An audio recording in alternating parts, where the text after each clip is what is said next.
Hey, this is Steve in Dallas, Texas. It's Saturday morning, my friend, and you are listening to Light Talk. Good morning, this is Brackley coming to you from Las Vegas, Nevada. And today we discuss short circuits, protecting your intellectual property, favorite gobos, selling out, and getting screwed when your show moves to Broadway. All on Light Talk. And this is David coming to you from the beautiful Belmont Shore neighborhood of Long Beach, California. And if you don't already know, you are listening to Light Talk, and we are the Lumen Brothers. Yay! Hey, welcome everyone to episode 256. And today we welcome back Lumen brother Brackley Frere to the Light Talk dais. Hey Brackley, how are things going in Las Vegas? They're doing well. It actually snowed this morning here in Las Vegas, which we don't get all that much, but we had some snow flurries happening. And we have freezing rain here. Yeah, well, we have frozen snow, but things are going okay. I just saw Circus opening up a new show at the New York. So Circus coming back to do a new one, which is great. And other than that, everything's going well. That's cool. So Circus now in New York. Is that the first time in that casino? No, that was where Zumanity was. Oh, really? I saw Zumanity. You know, I thought that was pretty good, actually. That was the last show I saw, yeah. That's one show I have not seen, and yeah, it closed. Me too, but, until I went to see it. It was much too risque for me, but I went with blinders on. I didn't look at all the risque parts. Okay, well, that's good. That's probably good for your brain. It was good for my mind. No, actually, it was a beautiful So it sounds like Las Vegas is coming back strong. It is, yeah. We have the shows. Some of the shows had to close for a little bit, but the mask mandate's been lifted, so we're getting lots of people. We had CES here.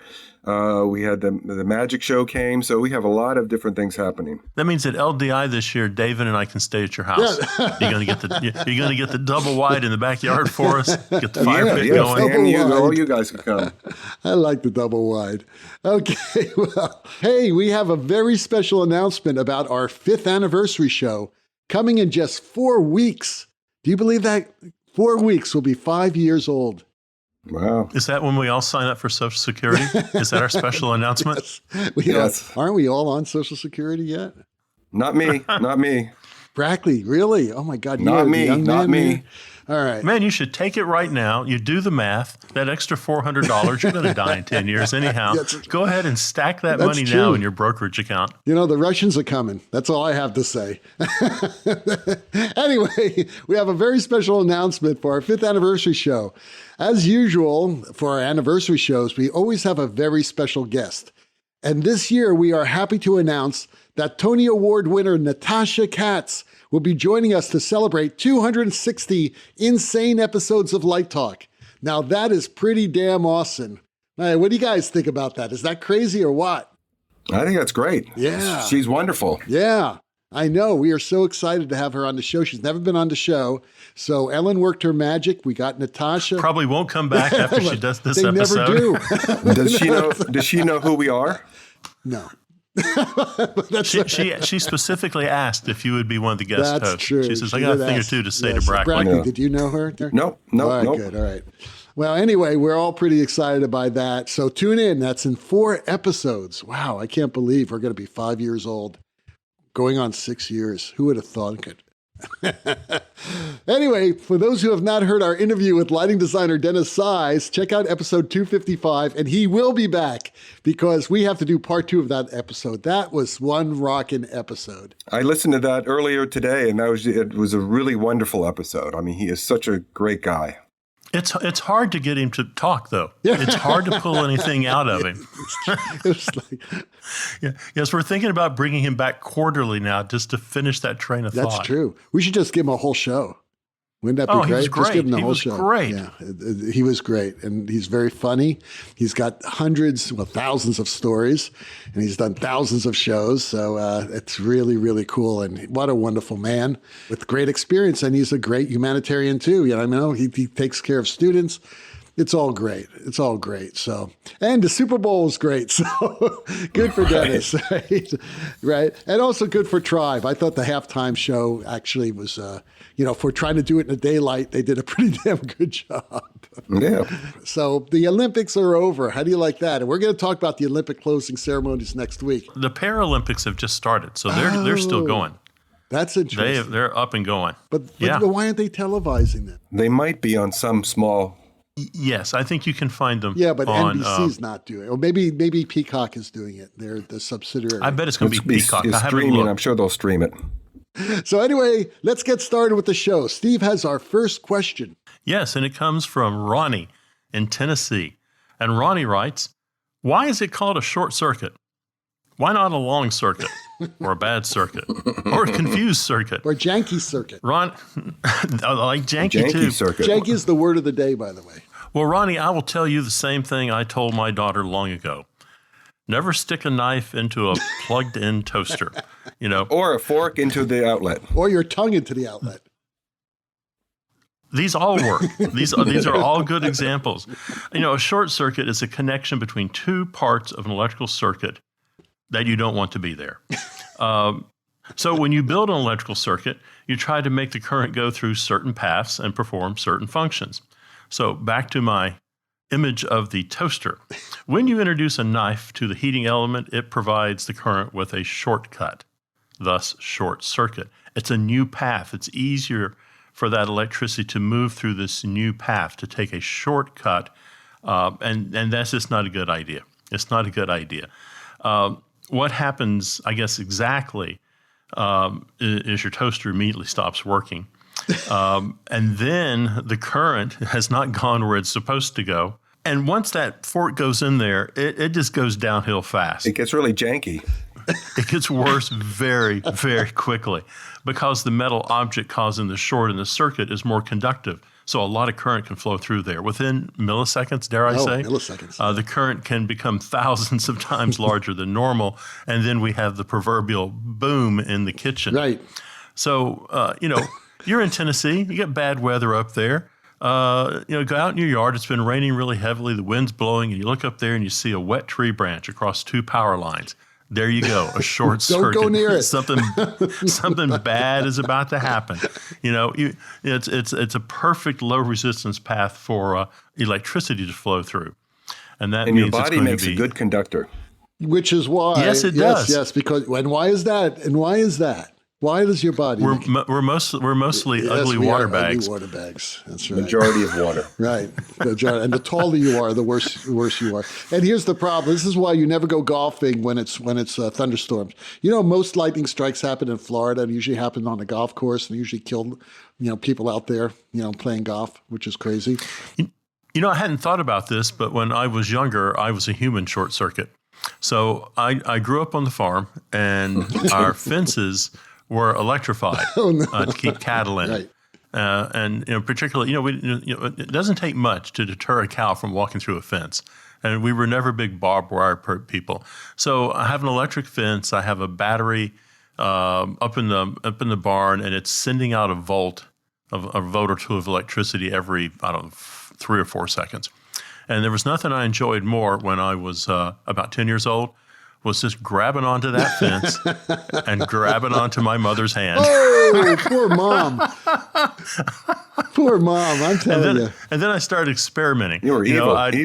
I would take a piece of grass and put the grass in my hand and on the fence and grab my mother's arm. So, that's how she developed that twitch. And I was telling Lori the other day about that story you told on the show about your mom and the rabid dog. Yes. That was hysterical. But where was this again? What you were in Tennessee, and what was the name of the town that you grew up in? I grew up in the Appalachian Mountains, right. And specifically Clinch Mountain. So Clinch Mountain. So that's a few miles outside of Knoxville, Tennessee. What was the population of Clinch Mountain? About 7. The thing about Clinch Mountain is that my family pretty much owned Clinch Mountain, and so when I went to school. When I say family, I'm talking about 30, 40 families that are all related. When I went to school, I had to go to the next county to find someone to date. I mean, it's like I was related to everyone in the school. Yes. The teachers were my aunts and uncles. The police chief was my cousin. I didn't get away with anything. It makes things easier and harder at the same time, as they say. It did. Oh my God. All right. Well, that's really interesting information on short circuits and not getting electrified. So, but I always think that electricity is made by God to make sure that Darwin's theory continues. Because the dumbest people make the dumbest mistake in electricity. So, I've got a short dumb story. I was working in the theater and I touched a light and it shocked me. And I went, damn, I got shocked. You touched it again. And the master electrician of all people said, it's impossible. You can't possibly have been shocked. And I said, I'm telling you, I got shocked by this light. He said, absolutely not. You're imagining it. And I said, come over here and just grab it. Just grab it with both your hands. And he walked over and I swear it knocked him on his ass. Yeah. He was like, Hoochie Mama, that Hoochie hurt. Mama. Yes, I told you there was a short circuit in there. Okay. Oh, my God. Okay. Jenny in Portland asks, I am working on a new show at a small regional theater. Everyone is talking about how great the show is and that a showcase is being scheduled for investors. I have heard stories about how the original designers are usually jettisoned if the show moves to a larger theater or to Broadway. How can I protect myself from this happening to me? Okay. For many years, we believe contracts help. And for the most part, they do. And then Natasha Katz shows up, and you're out the door. Sometime, okay. It's called The Business of Broadway. The Business of Broadway. Well, let's not even talk about Broadway. Let's talk about, let's say it's moving for a tour. They're transferring it to another theater. Let's say it's at a tiny little regional theater. It's moving to a big regional theater. Contracts help. And we're going to actually be talking about intellectual property today during our Let's Talk About segment. So I'm not going to get too much in the weeds right now about it. But make sure that you have a good contract. Make sure it has a right of first refusal clause, which we'll talk about later. Although that has been proven not to be as effective as it used to be. And make sure that it's specific, because it's not only moving to a large regional theater or to Broadway, but it could also be recorded for streaming, which is happening a lot nowadays, either on non-commercial companies or for commercial productions. In my contracts, I have this huge rider that is about broadcast rights, because things have gotten so much more elaborate nowadays because there's so many different things they could do with your lighting. So you got to be really careful. And we're gonna, again, this is sort of like a teaser for our Let's Talk About segment. But what can you do? Make sure you have a great, great, great relationship with the director, because chances are that they're going to be hiring the same director to move the show. And it is not unheard of that the director would insist on having the original team go with them, and maybe having an associate with Broadway experience, making sure that that person is your associate to help you through the ins and outs of Broadway. That has happened too, okay? And also, it's really important that you gather your own knowledge about how to move up to the next level. And there are many ways of doing that we've talked about on the show before. So that's one way that you can protect yourself. What do you guys think? Yeah, and it's not only designers that this happens to; it's also actors. A lot of actors will be in the one show, and then it'll get moved somewhere else, and there'll be a whole set of new actors. Then you have Sarah Jessica Parker doing it. Well, the other thing in the question there is that key phrase, investors. Yes. And so all of a sudden, if I'm trying to move my show to Broadway, probably my budgets are going up, my exposure is going up. And if I can get an investor in there, I think sometimes those investors say, we need someone, we're circling back to David's point, we need someone who's experienced who can bring this show home. Yeah, I'm willing to put in X amount of dollars and we're going to sign off on the $250,000 lighting budget, but we need someone with a little track experience here. And there's nothing fair about it. And sometimes that happens to you also. Yeah. Or maybe, become an investor in the show. Yeah, there you go. That's another way of doing it. Say, hey, I have like an extra $50,000 laying around in the cookie jar. Maybe I could be an investor in the show. And that way you assure yourself of a job. I don't know. True. Silly. But anyway, listen to, in about 10 minutes, we're going to be talking about this a lot more. So. Okay, so Femi in Paris writes, I know that it's hard to turn down any job, but how does a designer balance theater art and commercial projects? Do you ever feel like you are selling out? All the time. I mean, back in the day, it was true with actors, too. Any actors that took a commercial was just thought of as, selling out. But I think nowadays, designers really need, if they want to, make a living and earn money, they will do an assortment, a number of lighting jobs, which I think helps. It was interesting. You talk about that, actors. You'd see all these kind of famous actors. I remember Stallone, when he was coming up, trying to prove that he was a serious actor, while in Japan he was a spokesman for a ham company, and there would be him at Christmas dinner eating his favorite ham. So you can always do it out of sight of everyone who knows who you are. That's like John Hamm's John Hamm. He sold ham. Right. I play for ham, by the way. I've done gigs where I just got paid in ham.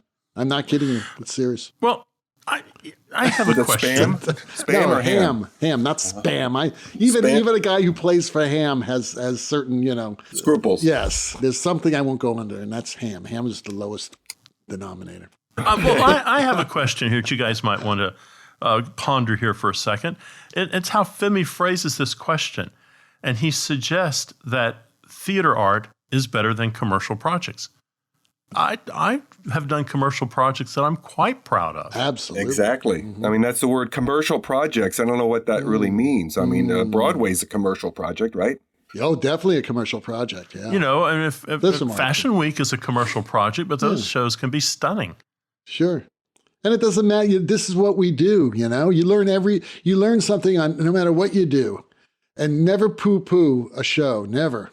I mean, if someone offers you a project, whether it be some brilliant theater piece or something we just need our new set lit, that's a commercial project, right? Do it, because you're going to learn so much by doing it. And then you're going to meet new people. And all of a sudden that you're going to go down the road, you're going to be doing some broadcast lighting like Dennis. And then you become the next Dennis Size. And you know something? That guy has 17 yachts. I guarantee he has 17 yachts. Okay? So, actually it was Bob Moody had a yacht, right? Yeah. Bob broadcasted from his yacht. And it's not even a yacht, it's a ship. It's so big, it's actually called a ship. So, there you go. So to answer the question, do you ever feel like you're selling out? Never. No. Never. No, I don't sell. I mean, never. I don't think so. I think you sell out if you do something, if you take a project that's against your morals just for the money, that's selling out. Yeah, right. Right. So, and I tell the students when I do my little recruiting thing that if you want to, we just don't do theater here. I mean, we're also doing broadcasting, we're doing architecture, we're doing a whole sort of different types of lighting. I even have graduates that are out lighting booths for Freeman at the conventions that come in. And they're all doing great. Sure. Well, here in Texas, we don't refer to it as theater, art, and commercial. We call it Yee-haw projects and Pish-Posh projects. I stand corrected. You are listening to Light Talk, and today we are sponsored by... We have a public service announcement from No More 10 out of 12s. Does it seem like your 10 out of 12 is stuck in the event horizon of a black hole? Does your director have no life to go home to? Have 2 software updates been released since you started tech? I think you know what I'm talking about.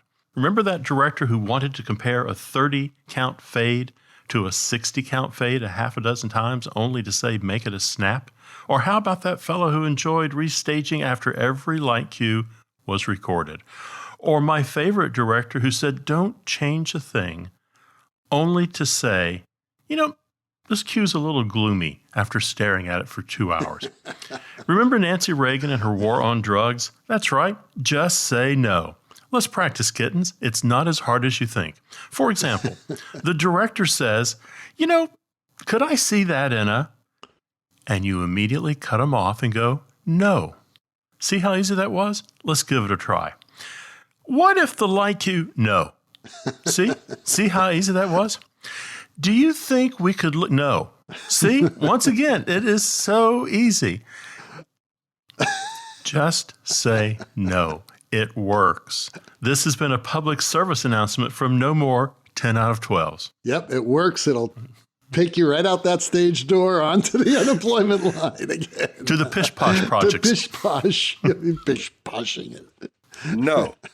There you go. You did it, Brackley. No more. I'm leaving. You're a former department chair. You know how to say no. That's I'm right. leaving. I'm out of here. And now back to Light Talk. Well, the sound of those rabid ducks means that once again it's time for Let's Talk About. And today's Let's Talk About is all about protecting your intellectual property. That's right. Now, we have talked about this in the past, I think a couple of years ago, but you know something? A lot has changed in a couple of years. And, you know, I came upon this because I was looking at this contract from actually United Scenic Artists. The one part that's really important is about intellectual property. And what is intellectual property, gentlemen? Property that's intellectual. Well, you know, intellectual property is basically all the design work that you're doing. That is actually considered intellectual property.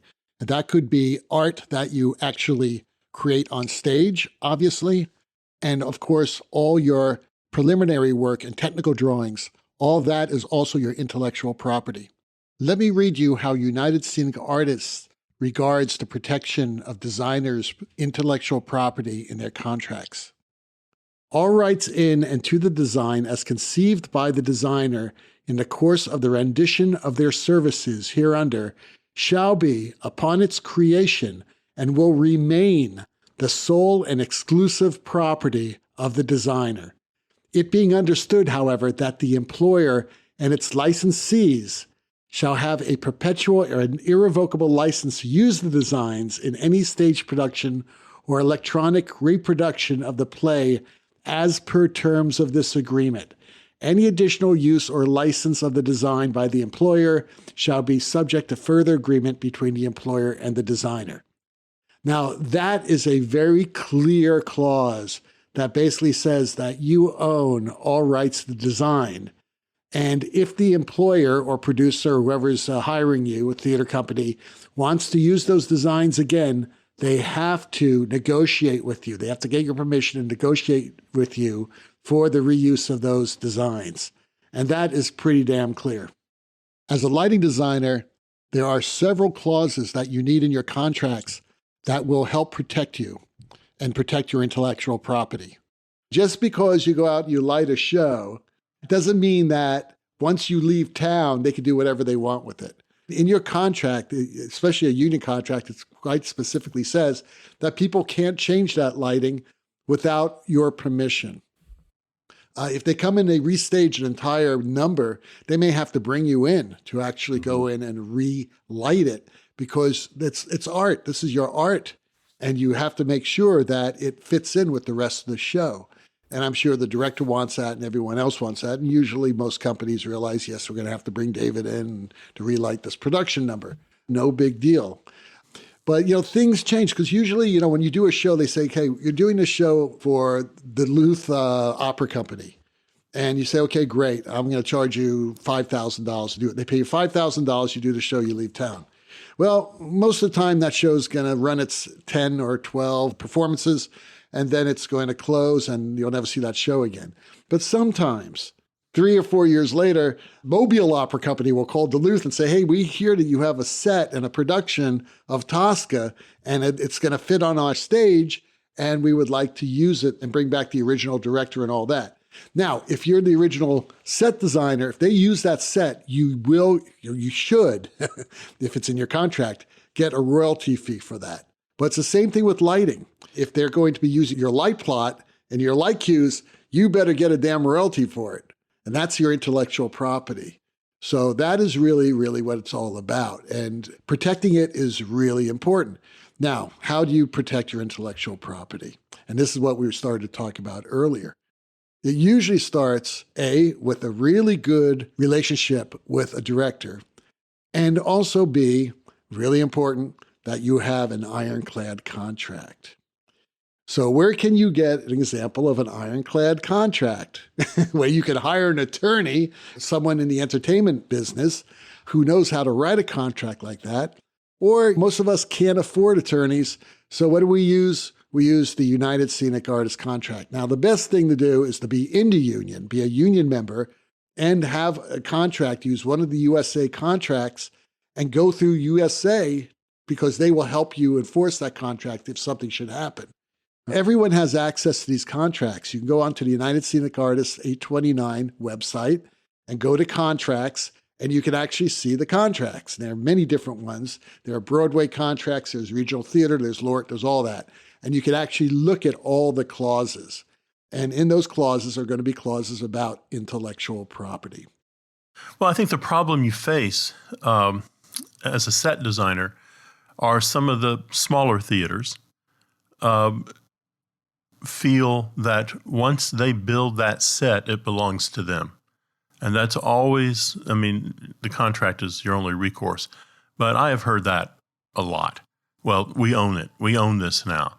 And the same thing with lighting. You know, what'll happen is all of a sudden, it's funny, our fictional opera company will want to rent that Tosca for their theater.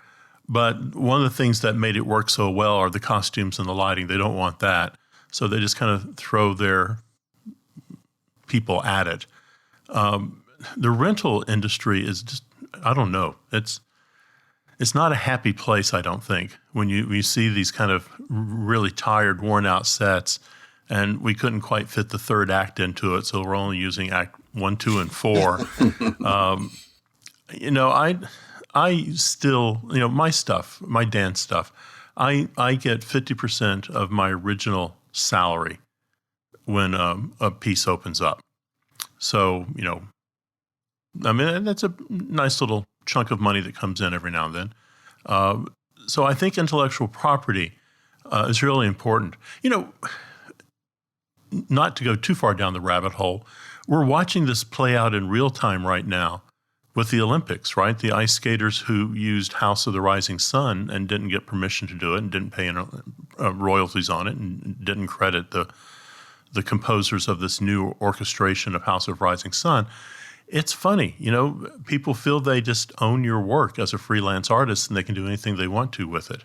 And they get all offended when you say, you know, that's mine. You need to pay me. I think it's gotten worse, Steve, and I think it has to do a lot with what was happening or with the early hip hop and rap where people were sampling other artists' work. Yeah. It's not only hip hop and rap. It was also happening in pop as well. So I don't want to look at one genre and say, it's wrong. But I think it's all music, yeah. Yeah, but everybody feels, you're right. It's all music because people, for some reason, feel now that it's music and it should be free. And it's all easily obtainable these days. Right. Where, you had to have a record or a CD before. Now you stream, everything's online. Right. So you can get tons of everything very quickly. Absolutely. My former wife, she works for Warner Music, and she's in that, sort of in the intellectual property business there. And it's very difficult what's happening. To be an artist nowadays, it's very, very difficult because you don't make money on records anymore. You make it by touring. That's why those damn tickets are like $2,000 to see Madonna. You really need to support your local. You really need to be out there and be a union member and look at what they're doing for you. As they say, if you're not in the union, you're not invited to the table. That's you're true. On the menu. Right. They don't do this nonsense with playwrights. You don't hear a playwright going, my intellectual property has not been protected. They shut you down. My God, I just saw something yesterday on Facebook. A friend of mine who wrote this, that one actually a large regional theater company was doing a very famous play. I'm trying to think of the name of it, that was written back in the 50s. And they decided to change part of it with new words put in by so-and-so playwright. Can't do that. It's like, why? Why are you doing this? And it's like a classic play. I wish I could think of the name of it offhand, but I can't. But that is happening. People why can you even think about proposing that? Yeah, they were sampling. We did a show not to be named, a director not to be named, a number of years ago, and they changed some of the songs in the musical and actually talked about it in the newspaper. Well, some of these companies have people that just listen. If you are given a show to do in a certain city, they'll just read the newspapers, and if somebody in the newspaper says something about a play they're doing that has been changed, they'll catch you. Here it is, and this is from my good old buddy Neil Eilinger. Love that the skin of our teeth is being revived by Lincoln Center this April. Don't love that there is a, quote, additional material, unquote, being added by some, quote, playwright I've never heard of. Skin of Our Teeth won the Pulitzer Prize. Hey, Lincoln Center, Thornton Wilder does not need your help. Why revive it if you feel it needs additional writing? This alarming new trend in both plays and musicals is extremely depressing and short of Tony Kushner's miracle with West Side Story. I think the estates really need to get very tough with this. So we don't know if they're doing this without the estate of Thornton Wilder's permission, but apparently they think that it's important. I don't know the details, but this is the perfect example of protecting intellectual property. Yeah, absolutely. Would Thornton Wilder want this to happen? And I think it just goes back to exactly what you said, Brackley. People feel entitled to do this with art. It's very sad.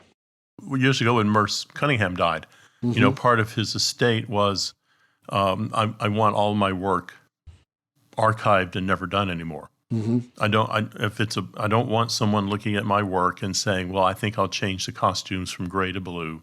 I don't want someone looking at my work that I choreographed in silence and adding a score to it. I don't want my blue site changed to red. Leave my work alone. It's my work, and don't monkey with it. Interesting.